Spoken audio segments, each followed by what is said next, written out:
आप देख रहे होंगे धरना लगातार चल रहा है और आप लोग जगह आइए आप देख सकते हैं आज कितनी भयंकर भीड़ है। और यहाँ पर आप देख रहे होंगे चारों अपने अधिकारों को जाना। अधिकारों के लिए, अपनी मांगों के लिए धरने पे जरूर आइए। बहुत जल्द हम लोगों की मांगे पूरी होने वाली है। आपके अधिकारों को छीनने का जो प्रयास किया गया करके बताइएगा, आगे आपको दिखाते हैं। बाबा जिंदाबाद जिंदाबाद जिंदाबाद, माननीय मुख्यमंत्री जिंदाबाद जिंदाबाद जिंदाबाद, हमारी मांगे पूरी हो, पूरी हो, कर्मचारी एकता जिंदाबाद जिंदाबाद, कर्मचारी एकता जिंदाबाद जिंदाबाद। प्रकट करता हूँ।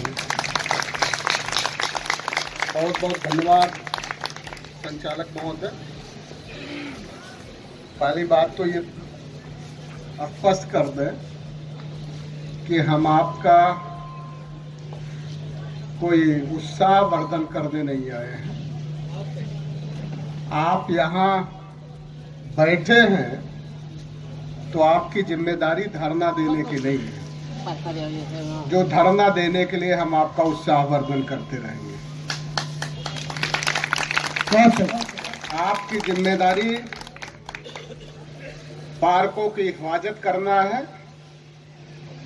आपकी जिम्मेदारी पार्कों को साफ सुथरा रखने की है। उस काम से कुछ शरारती लोगों ने आपको दूर रखा है। आपके जो संविधान के दायरे में आपके जो अधिकार हैं उन अधिकारों को नहीं दिया है, और इसके बावजूद आपके साथ मारपीट की है। इसलिए आप अपने अधिकार की रक्षा के लिए, अधिकार की हिफाजत के लिए यहाँ बैठे हैं। तो हम ये कहने आए हैं कि आपको ये अधिकार मिलेगा, ये विश्वास दिलाना है।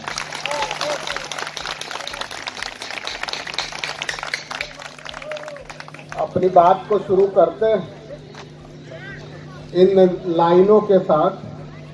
कितने कमजोर हैं ये गुब्बारे, कितने कमजोर हैं ये गुब्बारे जो चंद सांसों में फूल जाते हैं। कितने कमजोर हैं ये गुब्बारे जो चंद सांसों में फूल जाते हैं। कमीने जब उरूज पाते हैं अपनी औकात भूल जाते हैं।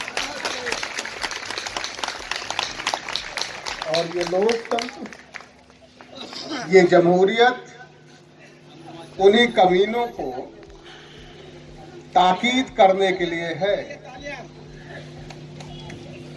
सावधान करने के लिए है कि तुम्हारी एक मर्यादा है। मर्यादा के दायरे में रहो, मर्यादा तोड़ोगे तो दंडित किए जाओगे। हम इस बात का समर्थन नहीं करते। अभी एक परसों घटना हुई, शुक्रवार को एक घटना हुई। हम इस बात का समर्थन नहीं करते, कतई नहीं करते। आगरा के डिस्ट्रिक्ट मजिस्ट्रेट को बीडीओ ने जूते से मारा। ये घटनाएं क्यों बढ़ रही हैं? सबकी अपनी जिम्मेदारी है संविधान के दायरे में रह करके काम कर देगी। जिस वीडियो के मन में इतना सम्मान है कि वो डीएम के नाम पे उसकी रूह कांपने लगती है। अगर वो जूता चलाने के लिए मजबूर हो रहा है तो जाहिर सी बात है सीमाएं तोड़ी गई होंगी, इसलिए वो मजबूर है। संविधान यही कहता है दायरे में रह करके काम करें। और यहां भी उस वीडियो के समर्थन में हम नहीं खड़े हुए, लेकिन डिस्ट्रिक्ट मजिस्ट्रेट ने वीडियो के खिलाफ एफआईआर दर्ज कराई। एफआईआर दर्ज हो गया।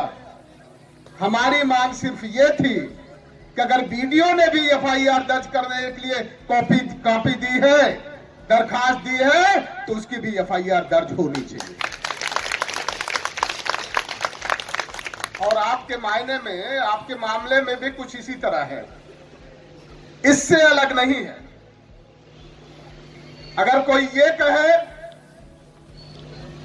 कि वीसी का कॉलर पकड़ा गया, वीसी को बेइज्जत किया गया, तो उसकी एफआईआर दर्ज होनी चाहिए, ये मैं मानता हूं। लेकिन जब कोई जिस व्यक्ति पे ये आरोप लगाया गया कि उसने वीसी का कॉलर पकड़ा है और अगर ये दरखास्त देता है कि मुझे पीटा गया वीसी द्वारा ही नहीं बल्कि जो बाउंसर प्राइवेट रखे गए हैं उनके द्वारा पीटा गया, तो उसकी भी एफआईआर दर्ज होनी चाहिए।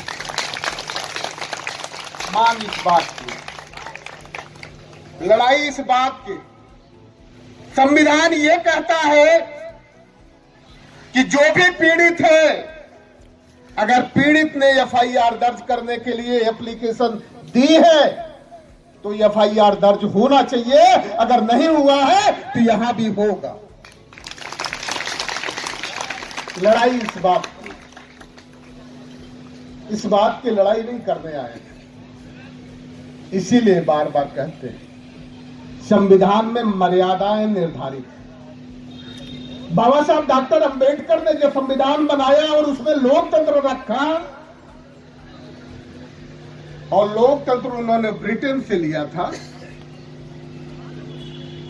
तब उन्हें पता चला कि अगर केवल लोकतंत्र अगर हम लेंगे, डेमोक्रेसी लेंगे, तो अगर किसी एक दल की सरकार जो प्रचंड बहुमत से आ गई तो वो तानाशाह हो जाएगी।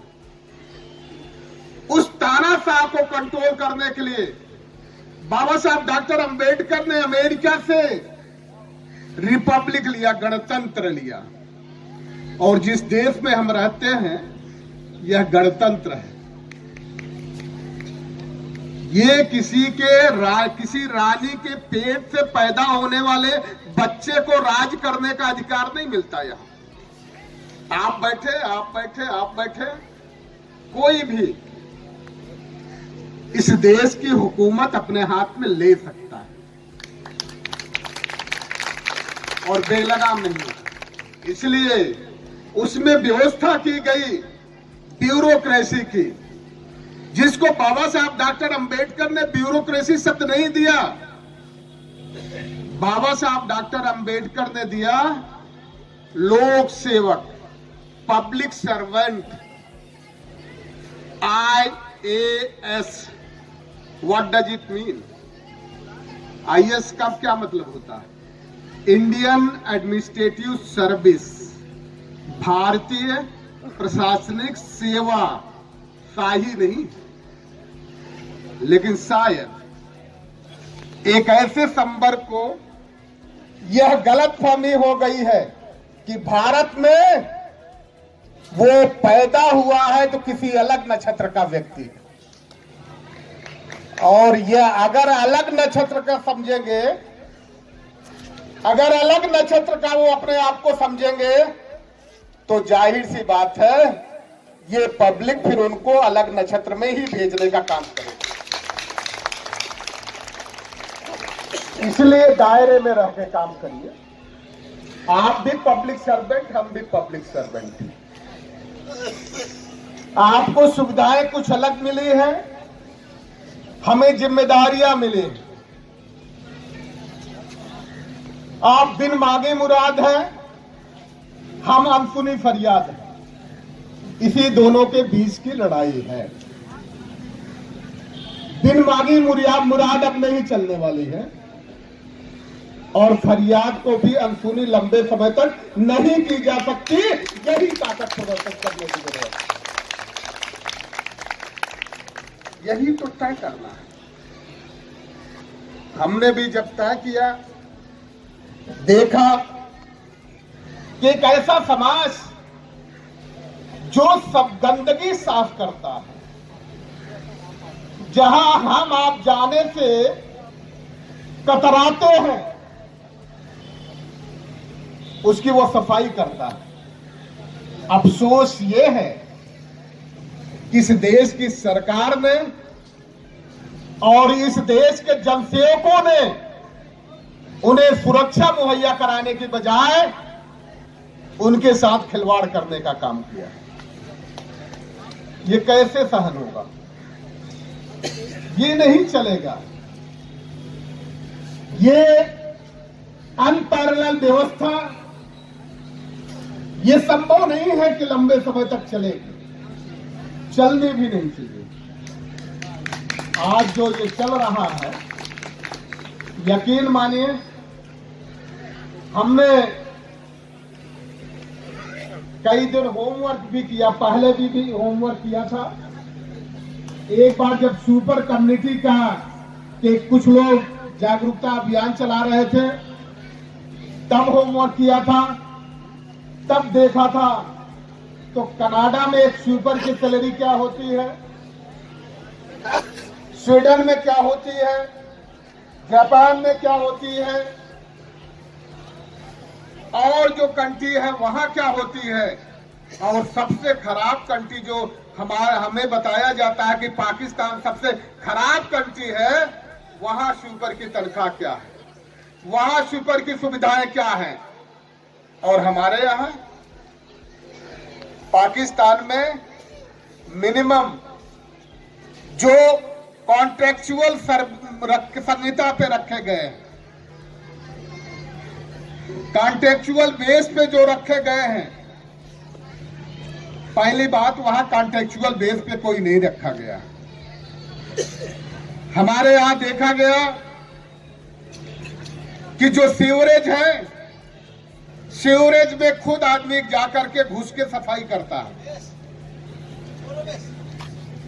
और जब उससे दुर्गंध, उस कार्बन डाइऑक्साइड इतनी ज्यादा वहां हो जाती है, वो वहां से निकल भी नहीं पाता, अपनी जान गंवा देता है। अरे जान गंवाना भी ताली बजाने की बात है यार। तो जान गंवा देता है, नहीं ऐसा जान गंवा देता है।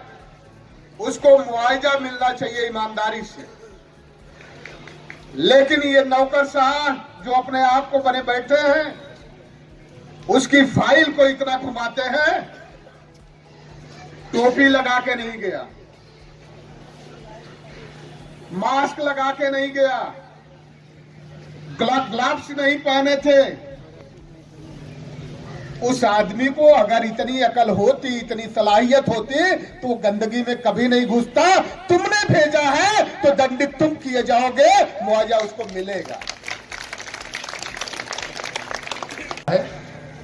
लेकिन साथियों, हम उन संघर्षों के उसमें नहीं रहता हूं कि कोई नुकसान हो। हम उस संघर्ष में विश्वास रखते हैं जिसमें कोई नुकसान ना हो, कोई हिंसा ना हो, और हम अपने लक्ष्य को प्राप्त करें। तो साथियों, इसके प्राप्त करने के लिए हमें सबसे पहले हम अपने लोगों को संगठित करें और उन समस्याओं के बारे में अवगत कराएं। इस देश में अगर बाबा साहब के संघर्षों को अगर देखेंगे आप, अगर बाबा साहब उस स्थिति से जहां पीछे झाड़ू वर्ग मटकी क्या हो रहा हो, उसके बीच में संघर्ष करके और उस स्थिति को प्राप्त किया जिसका आज हम लोग नाम लेते हैं और पूरे विश्व के स्तर पर नंबर 1 के विद्वान माने जाते हैं। तो आप काम कर रहे हैं, जिस काम से आप हैं, और जो इस तरह के उस श्रेणी के लोग हैं, तो ये ही वो रास्ता दे सकते हैं, वो रास्ता आप ले सकते हो। ये आप में ही ताकत है, और इस देश के दूसरी बड़ी बड़ी ताकतों में वो ताकत नहीं, क्योंकि आप विद्वान हैं। इसलिए विद्वान है कि आप हर समस्या को जानते हो, उसका अनुभव है। आज सफाई का काम करते हो, चौकीदारी का काम करते हो, कोई फूल माला का काम करता है। इस तरह से काम करने वाले लोग जो है, वही लोग हर पीड़ा को जानते हैं, क्योंकि वो सबसे नीचे पीड़ित है, तो उसका वो जज्बा भी रखते हैं। तो उससे निकलने का भी आप ही में एक रास्ता है। तो सबसे पहले बाबा साहब ने उस समय जब वो स्टूडेंट लाइफ में थे, तब भागीदारी का एक सिद्धांत बनाया था, अपने प्रतिनिधित्व का।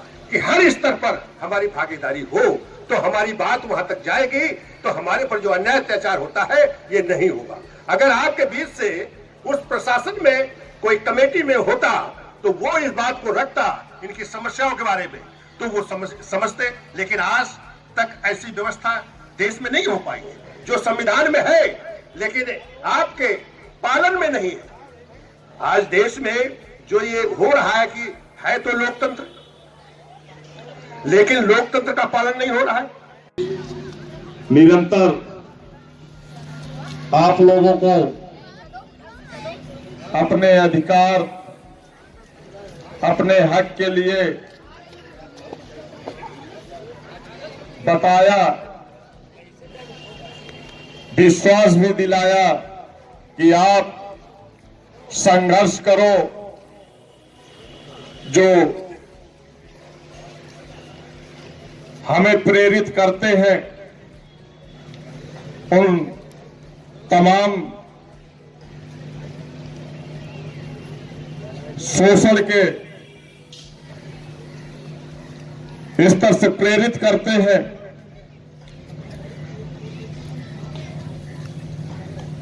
इन बिंदुओं पर बहुत ही विस्तार पूर्वक आप सभी को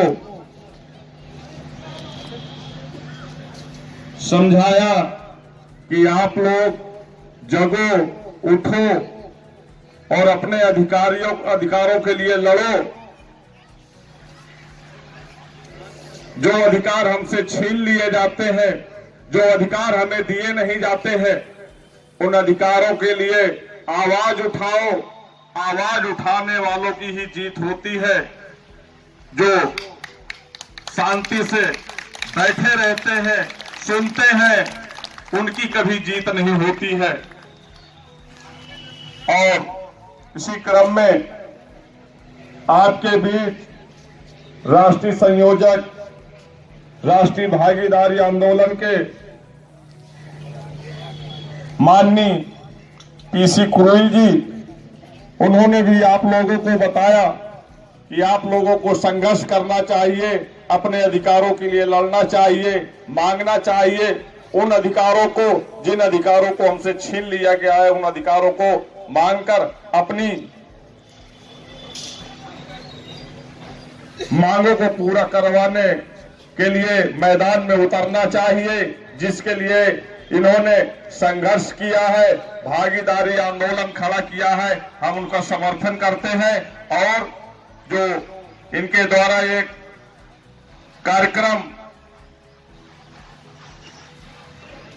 गोमती रिवर फ्रंट में 28 फरवरी को रखा गया है, उसमें हम लोग सम्मिलित होकर के सफल बनाएंगे। कड़ी कड़ी जब मिलती है